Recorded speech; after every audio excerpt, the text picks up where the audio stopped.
Hello, and welcome to the Game Developers Refuge podcast for Saturday, April 18th, 2009. This is episode 19. I'm your host, Jay, and with me today I have Mike. Hey there. And I'd like to thank Kenny for substituting in for me last month. Now, let's jump right into it. Our first topic is going to be to discuss when we realized we were into video games in general, and basically what the turning point was for, when you knew that you wanted to actually do game development. So Mike's going to start us off with that. Well, when I thought about this topic, for the first part of it, I had to decide, I can't really remember a time when I wasn't interested in video games. When I was age 4, my uncle bought us a Commodore 64. Nice. So, for the most part, I have grown up with games, and at no point did I say, oh, those don't look fun. Yeah, but at what point was it like, these are really fun and it's going to be a big hobby of mine? Well, as a prelude, I can remember somewhere around the age of probably 9 or 10, I can remember taking pieces of paper and drawing hypothetical Mario levels on it. I would use that as an indicator of an interest in taking it from enjoying playing video games to hoping to make them. So this was back in Mario 1? Actually, what I remember is drawing Mario 2 levels for some reason. Okay. Which is kind of like the fake Mario game. But, it was Mario. Okay, so that was sort of starting into it, but when, getting into level design and all of that stuff, but when did you sort of take it to the next level and think about potentially actually making something or finding a way to put those levels in the game or something like that other than just sort of design? Well, I suppose it started, I'm kind of teasing just a little more, but I remember when I was in the 8th grade, my uncle brought over, they were visiting for Christmas, and he had brought over some old programming materials, books, and a copy of Visual Studio 4.0. Yeah. Mm-hmm. And so, this was some time ago, and it was an old copy even then, and I can recall asking him that we had an old game called Chip's Challenge. Classic. You know that one? Yep, that's a classic.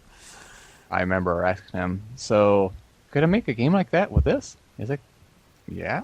Of course, obviously, could, and, could is a real relative term. Uh-huh. But, obviously... But it was, at that point, you were thinking about maybe I could try and do this. Right, I thought it'd be cool, but ultimately it was a couple years later, the summer before my junior year of school, when I can't remember, I do. No, that wasn't it. I'm just trying to sort some events out. Oh, I remember a time I'd been programming for 1 year or so, and the next summer, a friend of mine at school had sent me an email saying he wanted my help to use an RPG game maker, Yeah. And I was thinking, was that what got me into? But no, that wasn't it. I can't remember a singular event that made me think, okay, now I'm going to do this. But I do know it was during the summer before my junior year when I thought, I'd like to get into it. We had gotten the internet about 6 months before that, probably. Nice. And I'd kind of gotten into using WYSIWYG site editors to build web pages for games, like Load Runner, obviously. And so, I'd been making levels, so maybe things like that started getting me thinking, I'd like to make my own game now. But, So it seems like for you it sort of gradually grew into, getting into developing games. It wasn't sort of like a flip on a switch where someone said, oh, here's a compiler and here's sort of how you can do stuff, and you just immediately said, all right, I'm going to make games with this because that sounds really awesome. It was sort of a progression for you. Yeah, it was something where, when I was really young, I thought, boy, I would love to do this. But at the time, I've told the story before, I figured programming involved taking out some computer board and getting out soldering iron, I guess, and there you go. Yeah. So, and then it came, years later, or I realized, at least at some level, it had a software basis, which was good because at that age you pretty well ought to be able to figure that out. And then, a couple years after that, it was finally just getting into I had the a development. whole summer to work on it, so I had nothing else going on. The neighbor had finally gotten his car, so he wasn't around to hang out with it anymore. So, Yeah, interesting. but, I had time and interest and eventually it just happened. So it was the culmination of a bunch of events.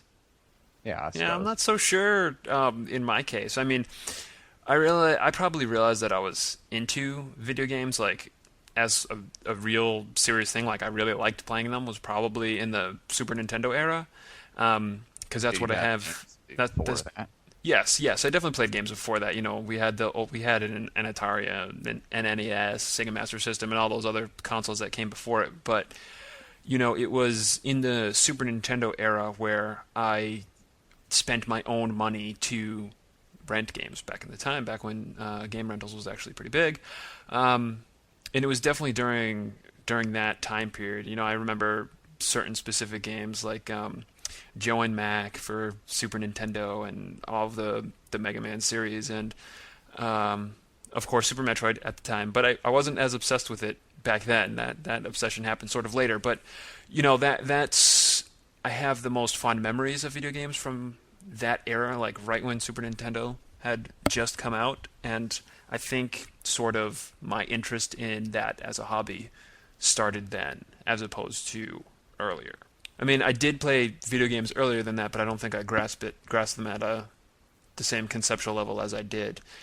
In terms of what flipped the switch to get me thinking about developing video games, I think that would probably have to be when my older brother got rid of his Commodore 64. Interesting how those things link together, but he got rid of his Commodore 64 and basically gave it to me, and I had it to play around with. And I was just tinkering around and looking at those little books where you copy out lines for a QBasic program and just type them in. And I think it all started there. One of the first games that I ever wrote was this game called Void. It was VOID with periods after each one, like it was an acronym, but they didn't stand for anything.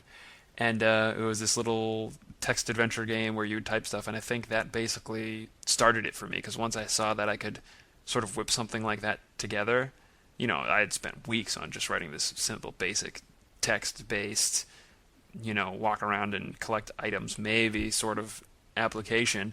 And I think it was at that point that I realized, wow, with just time, you can make something interesting and sort of interactive. So that's pretty much what did it for me. So it was after that, it sort of culminated into writing actual, real, serious games. But I think that was the point when I realized I like doing this. It's pretty fun to tell the computer what to do. And, that was when I got You like bossing people around, huh? I like bossing people around, especially people who can't fight back.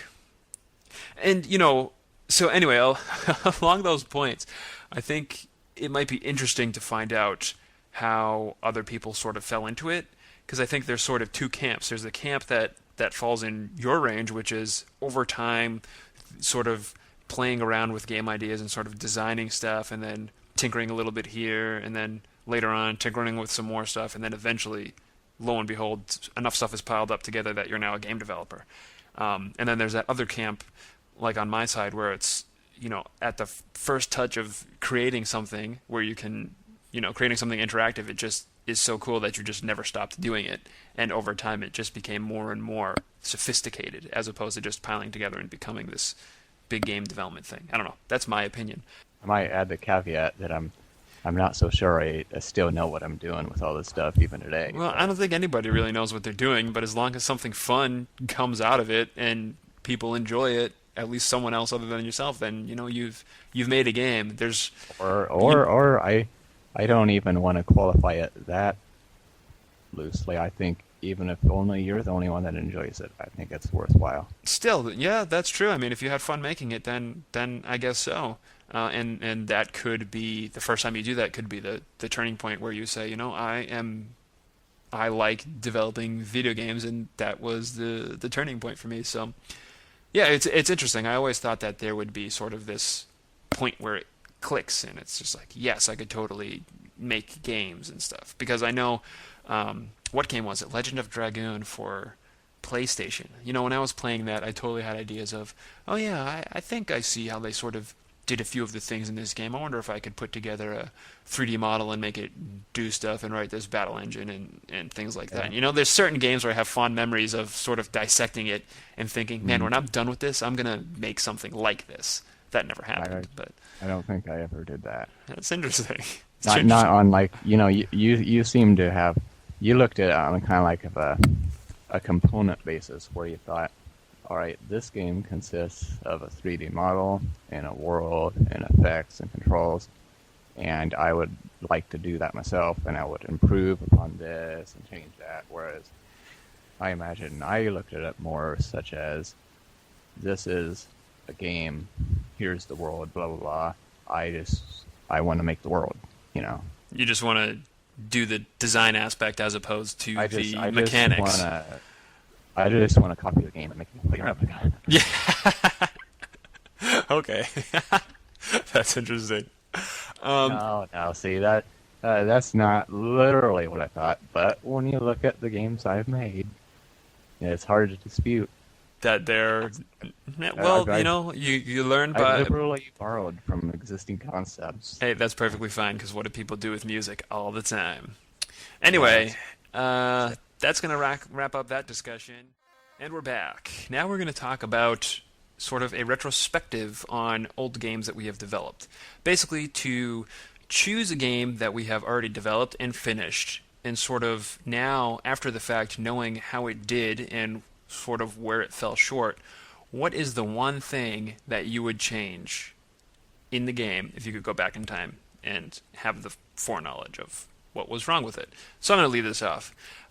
The obvious game for me to choose would be Zep's Dreamland because it has had the most face time and the most number of players to complain about things that they didn't like. I think it's a toss-up between two elements that I'd probably put in. I'm not sure which one I'd pick. One of them would be Cooperative? not cooperative, not multiplayer, but an online, easy Scrolling? working compendium for levels. That is, you can go in the game and download the levels in-game. And, make it easier for people to submit levels and all that stuff. That's one of them. The second one, you think that's really important? I think that's very important, and I'll get into why. But the second component would have been fixing the save scheme, such that it wasn't just pressing a button to save, and it would sort of be more automatic, like it is in the iPhone version. And there are reasons for this, and I wanted to sort of discuss what benefits adding this number one thing would be to the gameplay or the design. And with the saving, really, that is it's basically a user issue. You shouldn't leave it. In a game like that, it is sort of mean to leave it up to the user to save their game every time they progress to a new level. Because it makes sense when you're in a puzzle game that when you beat the level, you should just automatically save that you've been to that level. Like, there's no point to force the user to do it. And I think the benefit that adds is just sort of in ease of use, and it would have made the saving a lot less obscure. Because I've had lots of users who play through and say, "Oh man, I just can't beat this game because every time I have to play through all the levels and I forget stuff." And I just say, "Oh my god, you press S and you save, and it's not straightforward." Everything else in the game sort of seemed to work out fairly well. There was menu systems for it and all that stuff, but the saving was just sort of weak. And if I could have changed one thing, it would have been that, because it would have made the game so much better. But you didn't think of it at the time. At the Nope. time, you thought, of course, people will advance the level and they'll save. Yep. But it's one of those things, and it could have been something that I fixed, but in trying to push it out the door, that's what happened, and then I just never fixed it because it seemed to be good enough. But if I could have fixed one thing, it would have been that. If I was able to fix two, it would have been the level downloader too, because that would have just added much more extensibility to the game and made it live longer. If those two things were there, I think Zepstream would have been a top-notch game, in my eyes. I don't know. You don't think it's already a top-notch game? I think it's fairly top-notch, but if those were fixed, Could have been. it could have Top-notch. been it could have been like really good, and people would still be playing it, creating levels for each other to play, and stuff like that, and saving and not having problems with saving their damn games. That's my Right. thought. So, Mike, choose one of your games and explain what feature you'd add and why that would be such a big benefit to have in the game for initial release. Well, I guess I'll go ahead and pick out my second Lode Runner game, Lode Runner 07, which I released in 2007, of course. I was going to go... If I looked at it on every game, I would have picked my first Tetris game, but I remade that already, so I don't feel guilty about that at all. All right, so I guess it doesn't count because you. Technically, yeah, that would be the one I'd fix, but since I already fixed it, I'll look at the Lode Runner 07. All right, yeah. So let's go with that since you haven't already done it. The one of the things that I think I would have liked to add, but I didn't add, would have been some sort of multiplayer. Perhaps only a cooperative multiplayer. When I made the first Lode Runner, I had cooperative/competitive multiplayer in it, and I thought it was great. It was varied, blah blah blah. It was very blah blah blah. No. It was very varied and excellent and flawless. Okay. Okay, not really, but it was there. So I suppose in a sense, maybe I took it seems like I kind of scaled back, and I think that's what I did when I made the second Lode Runner. I made it far more of a replica Okay. of the original Lode Runner. And it was just a quick project, so it wasn't like I spent a long time and I could have spent a little more. Honestly, when I made that game, that was very shortly after a couple years ago we had the banner challenge. Yes, I love that banner challenge, by the way. And I made that cool little banner demo of my platformer/top-down game. And then I started working on converting the engine to work in full screen and everything. And that's where Lode Runner 07 came out. Right, because... But okay, so that's fine, but okay, so you wanted to add multiplayer, right? Yes. Why is multiplayer the number one thing that you would have wanted to add to that game? Like what would it have gained as opposed to putting in some other feature? Well, I mean, obviously it would have gained multiplayer, but I mean, what right. why is that in your eyes the number one thing that you would have added to it? Like why do you regret not having put it in? Well, I think when I look at it, I consider it a pretty good, fairly complete game. It gives you a very good single-player experience. You run around, you dig holes, the bad guys are smart, evil, you get gold, you go to the next level. It's Lode Runner, yep. I think it does all of that pretty darn well. It has a menu, it has a good thumbnail load level system. I mean, it has a lot of good things going for it. And I don't really hold multiplayer against it. I don't mind, because I probably wouldn't play it very much anyway. But nonetheless, if you take your typical run-of-the-mill game, maybe something a little below average, and you add a cooperative mode to it, it can really enhance it to the point where it's a lot more fun, even though it's not that great of a game. You're playing cooperatively and you enjoy it. Isn't it true? Did you just say that your game isn't that great? No. Okay. No. Oh, okay. This is all hypothetical. I see. Yes, hypothetical. Okay.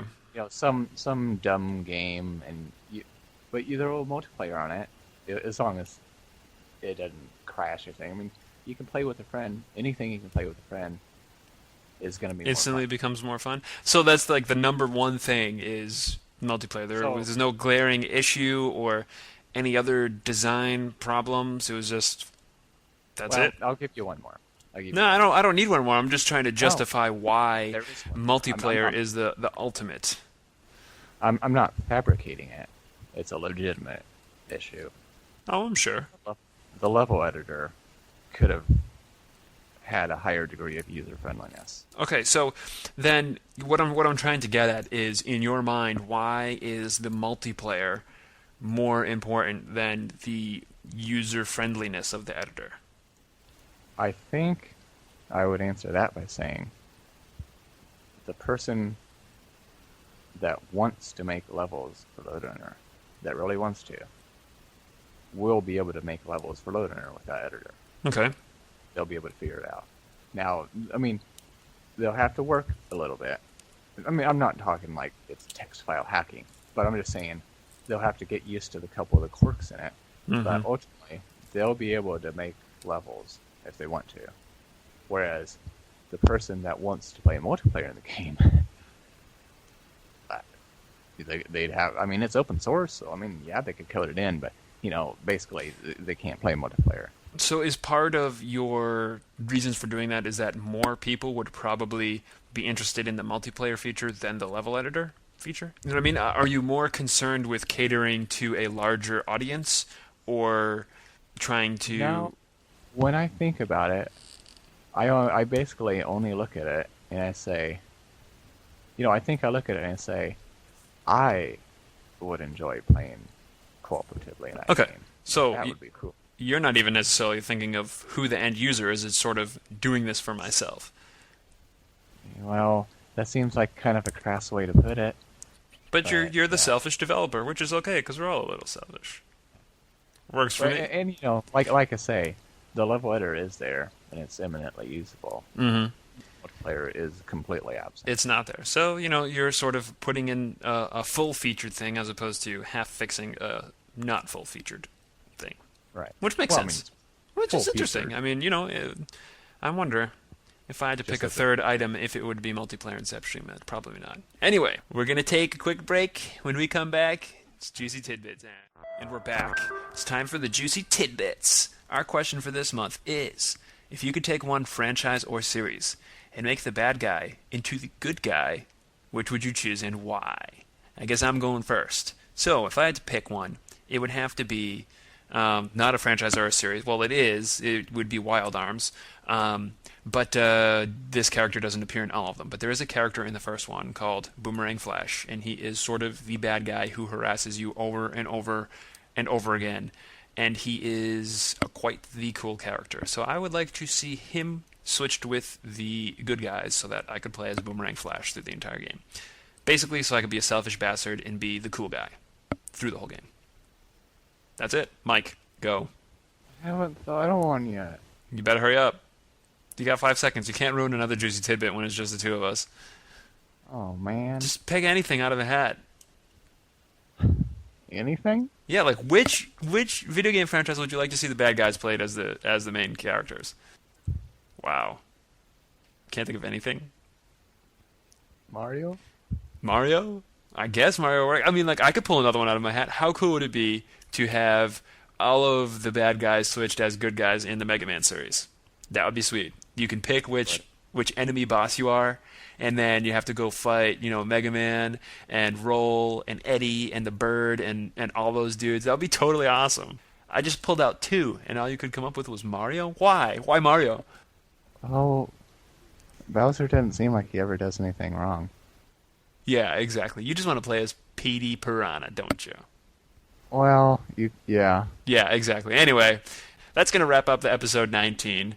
On behalf of Mike, I'm your host, Jay. Thanks for listening with us today. Hopefully next month we can wrangle up some more people. Remember, we're always looking for topics and suggestions. You can hit us up on the boards or mail us at gamedevelopersrefuge@gmail.com. Have a good night. That's it.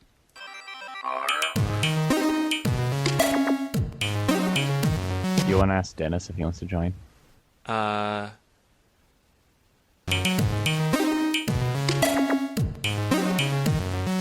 we were into video games as a whole, and whoa, what the hell? Why is there my name highlighted in here? Oh my god.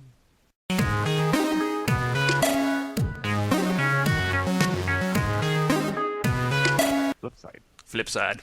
You know, like when you flip the pancake over, we're gonna flip over the pancake, and then when we're talking, we're gonna be looking at the The nice cooked Other part, side. the cooked part The of the golden- pancake. No, the golden golden. brown cooked part. It's gonna be delicious.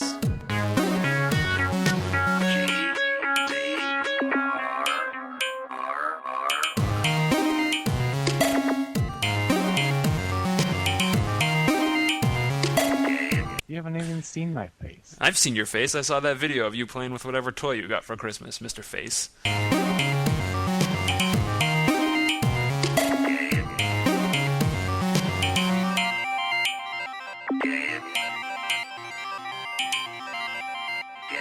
Developers Refuge. Juicy tidbits.